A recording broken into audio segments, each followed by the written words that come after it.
The morning mist clung to the Yorkshire countryside as Dr. Rebecca Thornton pulled her car up the gravel drive of Ashworth Manor. The grand Victorian estate, with its towering chimneys and ivy-covered walls, had stood empty for 3 years, since the death of its last owner, Colonel Edmund Ashworth. Now everything inside was to be sold at auction. And Rebecca, as a historical photography specialist for the British Museum, had been invited to examine the family's extensive collection of early photographs. Mrs. Patricia Wells, the estate agent handling the sale, met Rebecca at the ornate front door.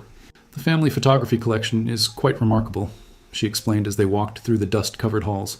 The Ashworths were early adopters of photography, and they documented everything: family gatherings, estate life, even the servants and local villagers.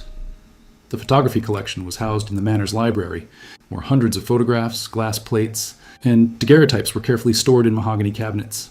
Rebecca had spent years studying Victorian photography, but the Ashworth collection was exceptional in both its scope and preservation. As she began her preliminary examination, one particular photograph immediately caught her attention.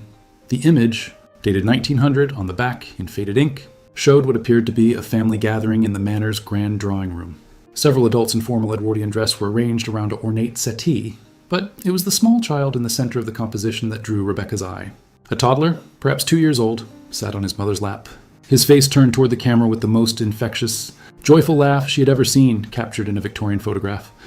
Unlike the typically formal and somber expressions common in photographs from that era due to long exposure times, this child appeared to be caught in a moment of pure, unguarded happiness. His mouth was wide open in laughter, his eyes crinkled with joy, and his small hands were clapping together.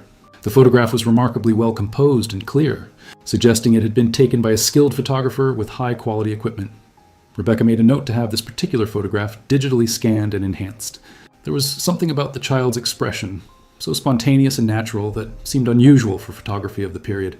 She had no idea that this routine decision would lead to a discovery that would challenge everything she thought she knew about childhood, family secrets, and the dark realities hidden behind Victorian respectability.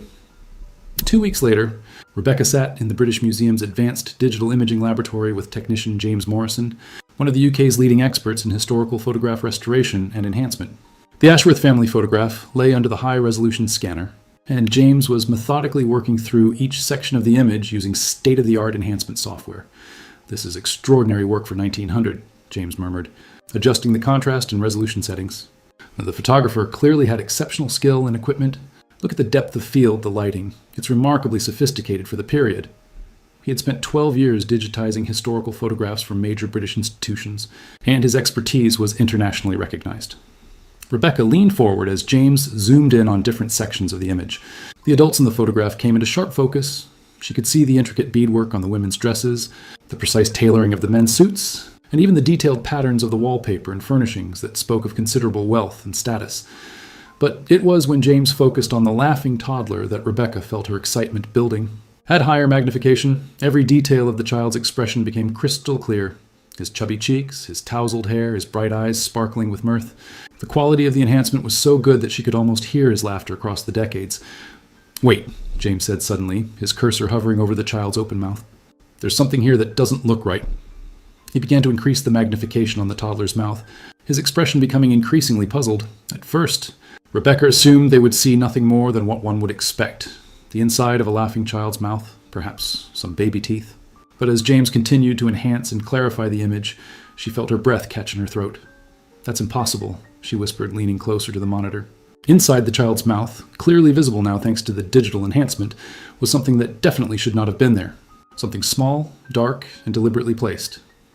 The implications began to dawn on her as James continued to refine the image quality. What they were seeing wasn't natural. It was evidence of something that had been intentionally hidden in the child's mouth during the photograph. Rebecca realized they might have stumbled upon evidence of circumstances far darker than a simple family portrait had suggested. "Are you seeing what I'm seeing?" James asked, his voice barely above a whisper. His hands had frozen over the keyboard as he stared at the monitor in disbelief. The high-resolution enhancement had revealed the object in the toddler's mouth with startling clarity, and what they were looking at was both shocking and deeply disturbing. Nestled against the child's tongue, clearly visible in the enhanced image, was what appeared to be a small metal object, thin, cylindrical, and deliberately positioned. It wasn't a toy or a piece of food that a curious toddler might have put in his mouth. This was something that had been intentionally placed there, and the child's expression now took on a completely different meaning. Rebecca rubbed her eyes. hoping that perhaps the long hours in the laboratory were playing tricks on her vision. But the image remained unchanged. "This isn't natural," she said, though her voice lacked conviction as she struggled to process what they were seeing. No child would willingly hold something like that in their mouth while laughing. James began documenting every detail, taking screenshots at different magnification levels and enhancement settings. "Look at the positioning," he said, pointing to the screen. "Whatever this object is, it's been carefully placed. And look at the child's eyes. Now that we can see them more clearly, there's something about his expression that isn't quite right." Upon closer examination, what had initially appeared to be pure joy began to reveal more complex emotions. The child's laughter seemed forced, almost desperate, and there was a tension around his eyes that suggested fear rather than happiness. His small hands, which had appeared to be clapping in delight, were now clearly gripping his mother's dress with what looked like desperation. "We need to verify the authenticity of the photograph itself," Rebecca said, trying to maintain her scientific composure despite the growing horror of their discovery. "Chemical analysis, paper dating, everything. We need to be absolutely certain this photograph is genuine before we can begin to understand what we're looking at." James nodded grimly, saving multiple copies of their enhanced images to secure servers. "I'll prepare samples for the laboratory analysis," he agreed. But Rebecca, if this photograph is authentic and that object is really there..." He didn't need to finish the sentence. They both understood that they were potentially looking at evidence of child abuse that had gone undetected for over 120 years. As they prepared to leave the laboratory that evening, Rebecca took one last look at the enhanced image. The family in the photograph stared back at her with their Victorian formality and respectability, while the child at the center of the composition held a secret in his mouth that would haunt her thoughts for weeks to come. Dr. Margaret Henley, the British Museum's chief materials analyst, approached her work with the methodical precision of a forensic scientist. Rebecca watched anxiously as Margaret conducted comprehensive tests on microscopic samples from the Ashworth family photograph, each analysis designed to verify its age, authenticity, and any signs of manipulation or forgery. "The paper stock is definitely period appropriate," Margaret announced after several hours of detailed analysis. "It's albumin silver gelatin print, consistent with high-quality photographic processes available to wealthy families around 1900. The chemical composition, aging patterns, and deterioration markers all confirm this photograph is genuinely from the Edwardian period." Margaret looked up from her scientific equipment, her expression troubled. "The emulsion shows no signs of tampering or digital manipulation, which would be impossible anyway, given the age of the materials. Rebecca, this photograph was definitely taken in 1900, and everything we're seeing in the enhanced image was present when the photograph was originally created." The weight of the scientific confirmation settled heavily in the room. Rebecca felt a chill as she processed the implications. "So, we have a genuine Edwardian photograph showing what appears to be evidence of..." She couldn't bring herself to finish the sentence. Margaret nodded gravely. "In 25 years of analyzing historical artifacts, I've never encountered anything quite like this. Every test confirms the photograph's authenticity. Whatever that object is in the child's mouth, it was there when this picture was taken over 120 years ago." That afternoon, Rebecca began researching the Ashworth family, hoping to find clues about the photograph's context and the identity of the laughing toddler. She spent hours examining estate records, birth certificates, census data, and local newspaper archives housed in the Yorkshire County Records Office. What she discovered painted a picture of a wealthy and socially prominent family. Colonel Edmund Ashworth's grandfather, Sir Henry Ashworth, had been a successful textile manufacturer who had purchased the manor in 1875. The family had been pillars of their local community, active in church affairs, local politics, and charitable organizations. The 1901 census record revealed that the toddler in the photograph was likely young Master Thomas Ashworth, born in 1898, who would have been approximately 2 years old when the photograph was taken. He was listed as the son of Mr. Charles Ashworth, Sir Henry's eldest son, and his wife Eleanor. But it was what Rebecca found in the local newspaper archives that made her pulse quicken with both excitement and dread. The Yorkshire Herald from March 1901 contained a brief obituary notice. "Master Thomas Ashworth, aged 3 years, beloved son of Mr. and Mrs. Charles Ashworth of Ashworth Manor, passed away peacefully after a brief illness. The funeral will be held privately." Rebecca stared at the newspaper clipping, her mind racing. The laughing child in the photograph had died just months after the picture was taken. What had initially seemed like a moment of innocent childhood joy was now revealed as one of the last images of a child whose life had been tragically cut short. The drive through the Yorkshire countryside to the village of Little Thornton gave Rebecca time to organize her thoughts and prepare for what might be the most difficult investigation of her career. She had spent sleepless nights studying everything she could find about the Ashworth family and young Thomas's brief life, and each new piece of information only deepened the mystery surrounding the photograph. Little Thornton, in autumn, was picturesque. with golden leaves carpeting the narrow village streets and smoke rising from the chimneys of stone cottages that had stood for centuries. Rebecca made her way to St. Mary's Church, where the parish records would contain details about the Ashworth family's involvement in the community and, most importantly, information about Thomas's death and burial.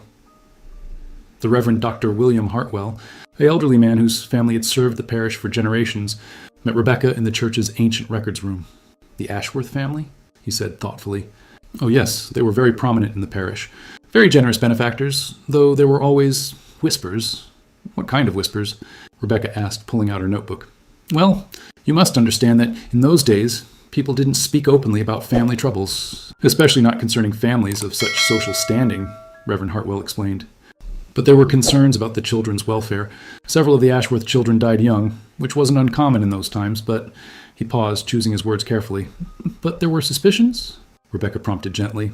"The village doctor at the time was Dr. Samuel Morrison, James Morrison's great-grandfather, actually. He kept very detailed medical records, and according to family stories passed down through the Morrison family, he had concerns about some of the children's deaths. Nothing he could prove, mind you, but enough to trouble his conscience." Reverend Hartwell retrieved a leather-bound register from a locked cabinet. "Here are the burial records. You can see that the Ashworth family lost 4 children between 1899 and 1904. Young Thomas was the second to die. As Rebecca examined the burial records, a disturbing pattern emerged. All 4 children had died between the ages of 2 and 4, and all deaths were attributed to sudden illness or fever. Dr. Morrison had signed each death certificate, but according to the Reverend, the doctor had confided to his own family that he suspected the children weren't dying from natural causes. "There's something else you should know," Reverend Hartwell continued, his voice dropping to almost a whisper. "Dr. Morrison's personal medical journal was donated to the parish historical collection by his family years ago. It contains his private thoughts and observations about his patients, including some very troubling entries about the Ashworth children." For the next 2 hours, Rebecca immersed herself in Dr. Morrison's medical journal. The entries revealed the thoughts of a dedicated physician, who was deeply troubled by what he was witnessing at Ashworth Manor, but felt powerless to act, due to the family's social position and his own lack of concrete evidence. One entry, dated February 1901, just weeks before Thomas's death, was particularly chilling. "Examined young Master Thomas again today. The child shows signs of distress that are inconsistent with the minor ailment his parents described. There are marks about his mouth and throat that concern me greatly, but when I questioned the family, they became quite defensive. I fear something unnatural is occurring in that house, but I lack the evidence or authority to intervene." Rebecca's hands trembled as she continued reading Dr. Morrison's journal entries. The physician's growing concern for the Ashworth children was evident in every carefully written word, and his frustration at being unable to protect them was palpable across the decades. An entry from January 1901 provided more disturbing details. "Young Master Thomas exhibits unusual behavior during my examinations. The child appears terrified of opening his mouth and becomes quite agitated when I attempt to examine his throat.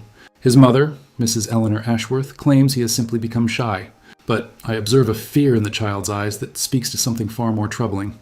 Dr. Morrison had clearly suspected abuse, but had been constrained by the social realities of Edwardian England. As a village doctor dependent on wealthy families like the Ashworths for his livelihood, he couldn't make accusations without irrefutable proof.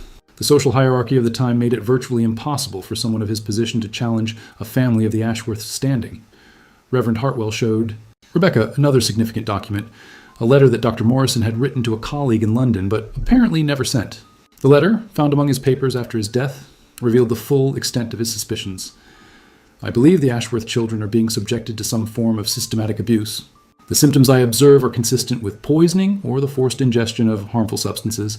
However, the family's social position makes it impossible for me to act on suspicions alone." The letter went on to describe specific medical observations that aligned disturbing well with what Rebecca and James had seen in the enhanced photograph. Dr. Morrison had noted unusual marks and irritation around the mouth and throat area in multiple Ashworth children, as well as behavioral signs of extreme distress when asked to open their mouths for examination.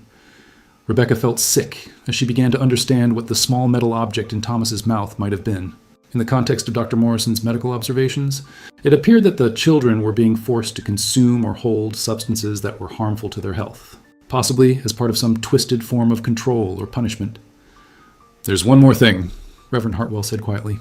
Dr. Morrison's journal mentions that he attempted to speak with other staff members at the manor, the governess, the cook, some of the housemaids, but they all claimed to have seen nothing unusual. He suspected they had been intimidated into silence. The pattern was becoming clearer and more horrifying. The Ashworth children had been victims of systematic abuse that had been carefully hidden from public view. Their parents had used their social position and wealth to silence potential witnesses, and the victims themselves had been too young to seek help or even understand what was happening to them. As Rebecca prepared to leave the church that day, Reverend Hartwell handed her one final document, a copy of Thomas's death certificate signed by Dr. Morrison. In the margin, in the doctor's handwriting, was a notation that had been crossed out but was still legible. Suspicious circumstances, unable to investigate further due to family interference. The laughing child in the photograph hadn't been expressing joy at all. His open mouth had been capturing evidence of the abuse he was suffering, and his apparent laughter had been the desperate response of a terrified toddler trying to please the adults who were harming him. Rebecca's investigation took an unexpected turn when she discovered a reference to Miss Adelaide Fleming, who had served as governess to the Ashworth children from 1899 to 1902. Unlike other domestic staff, whose names appeared only in wage ledgers, Miss Fleming had left a more substantial trace in the historical record. She had written a series of letters to her sister in London that had been preserved in a private collection. Dr. Sarah Whitfield, a specialist in Victorian domestic life at Oxford University, had studied Miss Fleming's correspondence as part of her research into the lives of governesses in wealthy households. When Rebecca contacted her and explained what she had discovered about the Ashworth family, Dr. Whitfield immediately grasped the significance. Adelaide Fleming's letters paint a picture of a household where something was very wrong, Dr. Whitfield explained as they met in her Oxford office. She was clearly distressed by what she was witnessing, but like many governesses of her time, she was caught between her moral obligations and her economic dependence on her employers. Miss Fleming's letters, written between 1899 and 1901, told a story of growing horror and helplessness. In her first letters, she had been enthusiastic about her position, describing the manor as grand and well-appointed, and the children as sweet and well-behaved, though rather timid. But as months passed, her tone changed dramatically. A letter from October 1900 revealed her growing unease. "I'm increasingly concerned about the children's welfare. Master Thomas and his siblings exhibit behaviors that are most troubling. They seem perpetually frightened and show great distress at mealtimes. When I questioned Mrs. Ashworth about this, she became quite angry and informed me that the children's discipline was not my concern. More disturbing was a letter from December 1900. I have discovered that the children are being given some form of medicinal treatment that I believe to be harmful. Small metal implements are placed in their mouths, supposedly to deliver medicine, but the children's terror suggests something far more sinister. I attempted to discuss this with Mr. Ashworth, but he dismissed my concerns and warned me against interfering in family matters." Rebecca felt her heart racing as she read this account. Miss Fleming had witnessed exactly what the enhanced photograph had captured: the forced placement of metal objects in the children's mouths. The governess had seen the abuse happening, but had been powerless to stop it.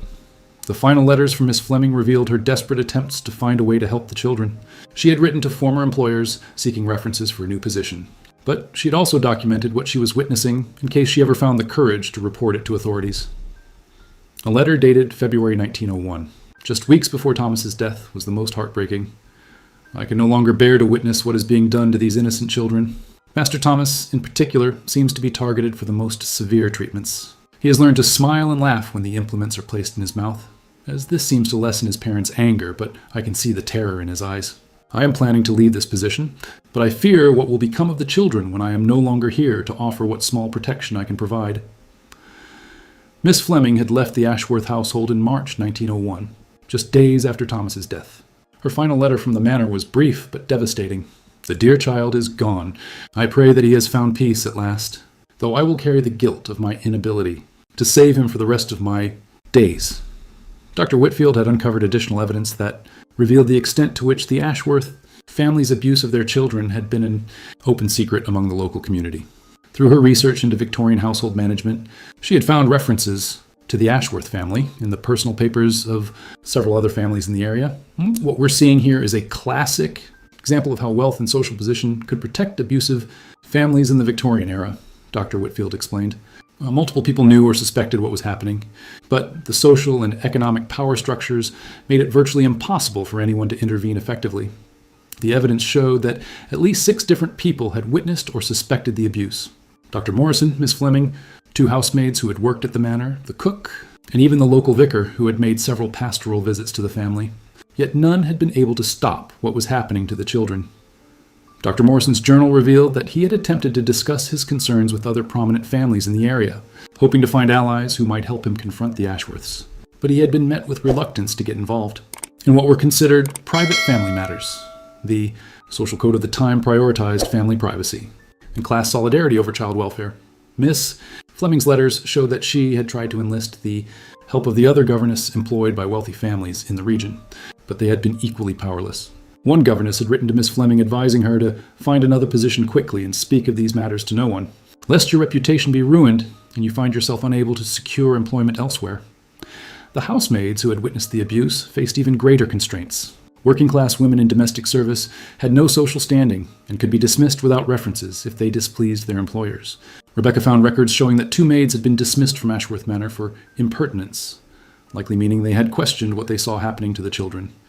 Perhaps most tragically, Rebecca discovered evidence that the local authorities had been informed of concerns about the Ashworth children, but had chosen not to investigate. A letter in the county archives from the local magistrate to a colleague in London mentioned rumors regarding the Ashworth household, but concluded that, given the family's standing in the community and lack of concrete evidence, no action can be taken. The conspiracy of silence that had protected the Ashworth parents had been systematic and comprehensive. Every person who might have saved Thomas and his siblings had been constrained by social pressure, economic dependence, or institutional deference to wealth and class. As Rebecca compiled this evidence, she began to understand that the photograph showing Thomas with the metal object in his mouth wasn't just documentation of abuse, it was evidence of a child who had been failed by an entire community that had chosen respectability and social order over his safety. The enhanced photograph had captured not just a moment of suffering, but an indictment of a social system that had valued the reputation of a wealthy family more than the lives of innocent children. Rebecca's research had revealed a disturbing truth about Victorian society that extended far beyond the Ashworth family. As she delved deeper into historical records, she discovered that the systematic abuse of children in wealthy households, while not common, was far from unknown and was consistently covered up by communities that prioritized social stability over child welfare. Dr. Whitfield had connected Rebecca with Professor James Caldwell, a historian specializing in Victorian child welfare and social reform. His research provided crucial context for understanding how families like the Ashworths had been able to abuse their children with virtual impunity. The Victorian era's emphasis on family privacy and paternal authority created perfect conditions for abuse to flourish unchecked. Professor Caldwell explained during their meeting at the British Library, children were considered the absolute property of their parents, with no legal rights or protections. And wealthy families had additional layers of protection, social deference, economic influence, and institutional support. The professor showed Rebecca examples from his research of similar cases where wealthy families had systematically abused their children while maintaining facades of respectability. In every case, multiple adults had known or suspected what was happening, but social and economic pressures had prevented intervention. What makes the Ashworth case particularly tragic, Professor Caldwell continued, is that we can see how many people genuinely wanted to help those children but were trapped by the constraints of their society. Dr. Morrison, Miss Fleming, even some of the domestic staff, they all tried within the limits of what was possible for people in their positions. Rebecca had spent weeks struggling with the emotional impact of her discoveries. The enhanced photograph had revealed not just evidence of child abuse, but documentation of a child who had learned to perform happiness while being tortured. Thomas's laugh hadn't been joy. It had been a survival mechanism, a desperate attempt to please adults who were harming him. The metal object in Thomas's mouth, based on Dr. Morrison's medical notes and Miss Fleming's descriptions, appeared to have been some form of crude medical device, possibly used to force the ingestion of harmful substances under the guise of medical treatment. The abuse had been disguised as health care, making it even more difficult for witnesses to understand or report what they were seeing. The photograph captures something unprecedented, Professor Caldwell observed when Rebecca showed him the enhanced image. We have visual documentation of Victorian child abuse that was taken at the time it occurred. This is evidence that could rewrite our understanding of how these crimes were perpetrated and concealed. But the discovery also raised difficult questions about how to handle such sensitive historical evidence. Thomas and his siblings were long dead, as were their abusers and most of the witnesses who had failed to protect them. The surviving Ashworth family members were descendants who bore no responsibility for these crimes and might be devastated to learn about their ancestors' actions. Rebecca found herself facing the same moral dilemma that had confronted Dr. Morrison, Miss Fleming, and others over 120 years ago. What was the right thing to do when revealing the truth might cause harm to innocent people while providing no justice for the victims? As she sat in her office, surrounded by evidence of a century-old tragedy, Rebecca realized that her decision about whether to publish her findings would itself become part of the historical record. Another choice made by another person who had discovered the truth about what happened to Thomas Ashworth and his siblings. 3 months after discovering the enhanced photograph in the Ashworth estate collection, Rebecca stood in the ancient churchyard of St. Mary's in Little Thornton, looking down at a small, weathered headstone that read simply, Thomas Ashworth, 1898-91, beloved son. The stone was modest compared to the elaborate monuments erected for other members of the wealthy family, as if even in death, Thomas had been treated as less important than his social position should have warranted. Rebecca had made her decision about how to handle her historic discovery, and it was a choice that honored both the victims and the well-meaning people who had tried to help them within the constraints of their time. Rather than sensationalizing the abuse or focusing solely on the horror of what had happened, she had written her research as a study of Victorian child welfare, social structures, and the courage of individuals who had tried to protect vulnerable children despite overwhelming obstacles. Her published work, titled Silent Witnesses, Child Welfare and Social Responsibility in Victorian England, had used the Ashworth case as a window into broader social issues of the era. The enhanced photograph was included as evidence, but the focus was on the systemic failures that had allowed the abuse to continue and the moral courage of people like Dr. Morrison and Miss Fleming, who had tried to intervene despite the risks to themselves. The response from the academic community had been significant. The photograph provided unprecedented visual evidence of Victorian-era child abuse. But more importantly, it had sparked important discussions about historical responsibility, the protection of vulnerable individuals, and the ways that social structures could either enable or prevent harm. Rebecca had also worked with local authorities in Yorkshire to ensure that the churchyard where Thomas and his siblings were buried was properly maintained. A small memorial garden had been created near their graves, with a plaque that read, "In memory of children whose voices were silenced, but whose stories deserve to be remembered. May their experiences guide us toward greater protection of the vulnerable." Professor Caldwell had used Rebecca's research to develop new courses on Victorian social history that examined how ordinary people navigated moral crises within the constraints of their time. Miss Fleming's letters, in particular, had become important historical documents that showed how individuals could maintain their moral compass even when they were powerless to prevent injustice. Most importantly, Rebecca had ensured that Thomas's story was told in a way that honored his memory rather than exploiting his suffering. The laughing child in the photograph was no longer just a victim. He had become a symbol of resilience and a reminder of society's obligation to protect its most vulnerable members. As Rebecca prepared to leave the churchyard, she reflected on how the mysterious photograph had revealed not just a hidden tragedy, but also stories of people who had tried to do the right thing under impossible circumstances. Dr. Morrison had documented his concerns even when he couldn't act on them. Miss Fleming had provided what protection she could and had preserved evidence even when she couldn't stop the abuse. Even some of the domestic staff had tried to help, despite risking their livelihoods. The enhanced photograph had captured more than just a moment of abuse. It had preserved evidence of both cruelty and compassion, of systematic failure and individual courage. And now, over 120 years later, Thomas's story was finally being told with the dignity and respect that he had been denied in life. The mirror of history had reflected back not just the darkness of human capability, but also the light of those who refused to look away from suffering, even when they couldn't stop it. In the end, it was these voices from the past that had ensured Thomas Ashworth would finally be remembered, not just as a victim, but as a child whose brief life had meaning and whose story could help protect others.